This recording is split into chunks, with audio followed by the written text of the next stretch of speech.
लोगों को यहाँ पर क्लियर कर रहा हूँ कि जेपी गंगा पथ का जो ब्रिज पार्ट है, कहीं कोई क्रैक्स नहीं है, कहीं कोई गैप नहीं है।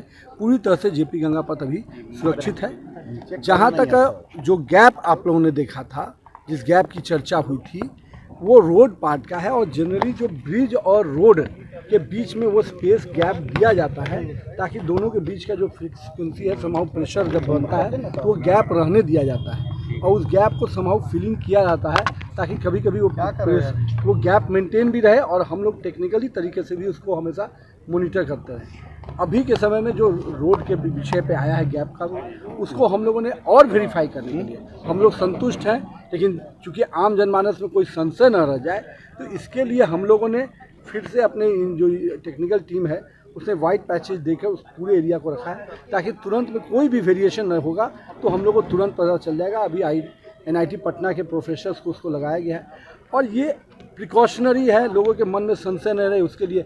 कहीं कोई टेक्निकल बिंदु पे जो भी हमारे इंजीनियर्स हैं उनको कोई डाउट इस विषय पर नहीं है।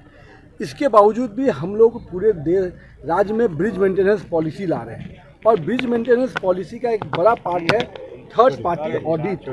जो थर्ड पार्टी ऑडिट के भी निर्णय हम लोगों ने डिपार्टमेंट से लिए। मैंने उसी के क्रम में कहा था कि थर्ड पार्टी ऑडिट जो हम लोग का सभी राज्य के सभी ब्रिजेज का थर्ड पार्टी ऑडिट होना है, उसी क्रम में मैंने कहा था कि इसका भी थर्ड पार्टी ऑडिट में प्राथमिकता देते हुए, प्रायोरिटी देते हुए उसको हम पहले करवाएंगे। यही बात है और मैं आपके माध्यम से सबको संतुष्ट करूँगा कि जो ब्रिज पे हम लोग खड़े हैं, जेपी गंगा पथ माननीय मुख्यमंत्री के कर कमलों द्वारा जो कुछ ही दिन पहले इसका उद्घाटन हुआ था, वो पूरी तरह से सुरक्षित है, आवागमन के लिए तैयार है और जो संशय आए थे उसको भी हम लोग दिखवा रहे हैं। कहीं कोई संशय की स्थिति नहीं रहेगी, लोग पूरी तरह से आश्वस्त रहे। इसको दरार कहेंगे या कुछ और कहेंगे? मैंने तो अभी आपके सामने इतना क्लियर किया, अब इसको क्या सब। लेकिन अप्रोच रोड है पहले आप समझिए, दोनों चीज़ें अलग हैं। जब रोड और ब्रिज दोनों के पार्ट में थोड़ा गैप रहने दिया था कि ब्रिज का जो वाइब्रेशंस होते हैं और रोड मिट्टी पे होता है, ब्रिज पूरी तरह से पिलर पे होता है, तो दोनों के बीच में वो गैप मेंटेन रहता है ताकि वो गैप को दोनों के बीच के स्ट्रक्चर को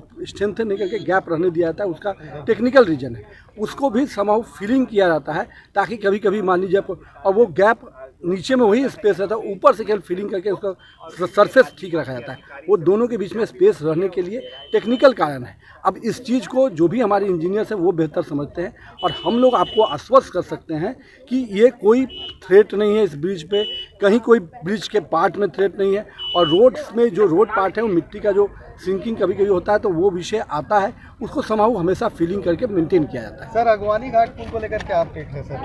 आने दीजिए, बहुत जल्द अगवानी घाट ब्रिज आपका शुरू होगा, उसमें भी हम लोग काम कर चुके हैं, बहुत जल्द। अगर आप ये वीडियो YouTube पर देख रहे हैं तो हमारे चैनल को सब्सक्राइब करें और बेल आइकन को दबाना ना भूलें। अगर आप Facebook पर ये वीडियो देख रहे हैं तो हमारे पेज को लाइक करें।